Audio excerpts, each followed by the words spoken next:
Չորեքշաբթի 29 հոկտեմբեր 2025-ի առավոտյան նորին սուրբոզություն դեր Արամ առաջին վեհապար Հայրաբեդը Ռոզիե Վալեք Փիլիպոս ասկային վարժարանի մեջ հանդիպում ունեցավ Փիլիպոսի, Ֆերահյանի, Մեսրոբյանի, Շամլյանի, Եմանուկյան, Դեմիրճյան վարժարաններու երդասարտության հետ։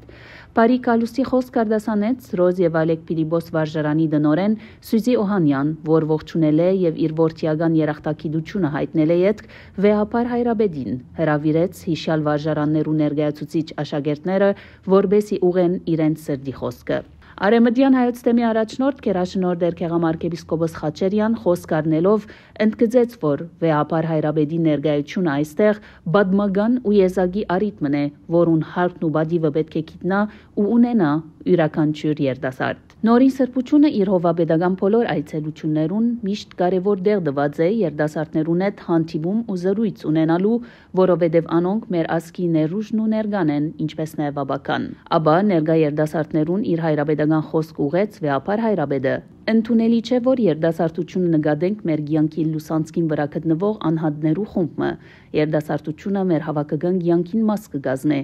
Այս գիտակցությամբ հարկ է մոդենալ անոր։ Երդասարտությունը ըսելիք ու ընելիք ունի մեր հավաքական կյանքի մեջ, թե համալսարանական ուսում ունեցող եւ թե կյանքի փորձառությամբ կազմավորված մեր երդասարտները պետք է մաս կազմեն մեր կյանքի բոլոր մարզերուն, բոլոր մագարտակներու վրա։ Այս հիշեցումը կատարած եմ միշտ եւ պիտի կատարեմ ոչ միայն հանդիպելով երդասարտության հետ, այլ նաեւ մեր մարմիններու պատասխանատուներուն եւ ընդհանրապես մեր ժողովրդի զավակներուն հետ։ Այս հայրաբեդական պատգամով վեհապար Հայրաբեդը բացում կատարեց երդասարտներուն հետ ունեցած իր հանդիպումին։ Նորին սրբությունը շարունակելով իր պատգամը ըսավ. Երբ երդասարտության հետ հանդիպում կունենամ, զայն կնկատեմ երկխոսություն։ Ինչպես դուք կլսեք ու պետք է լսեք զիս, այնպես ալ ես պետք է լսեմ ձեզ։ Այս մոդեցումը պետք է ունենանք մեր ընտանիքներեն ու գազམ་ագերբություններեն ներս, ինչպես կսեն անգլերեն, one-way traffic ընդունելի չէ։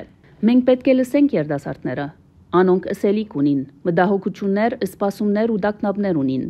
Անոնք պիտի բաժնեն զանոնք մեզի հետ։ Իր խոսքի մեջ անդրադառնալով այժմեական հարցերու Արամ առաջին Գաթոյգոս ասավ. Այսօր գտիմակրավենք դժվարություններ Հայաստան, Արցախ, Սփյուռք, ճարտարագիտություն, Սփյուռքի մեջ հայ ելլալու դակնապ եւ դագավին կարելի է շարքը երգարել։ Ես որևէ դակնապ կփնորոշեմ իբրև մարդահրավեր։ Այս բոլորի մասին մեր երդասարտները պետք է գինան եւ ծանոթութենե ու գիտակցութենե փոխող ըսելիք պետք է ունենան։ Ահա այսօր համար ես պատրաստ եմ լսելու մեր երդասարտները։ Նորին սուրբոզությունը շեշտելով երդասարտության գոմե մեր ազգային կյանքի մեջ ներմուծվելիք նոր շունչին ըսավ. Հերու մնացեք մագերեսային մոդեցումները, ուրիշներու ըսածները գրկնել է։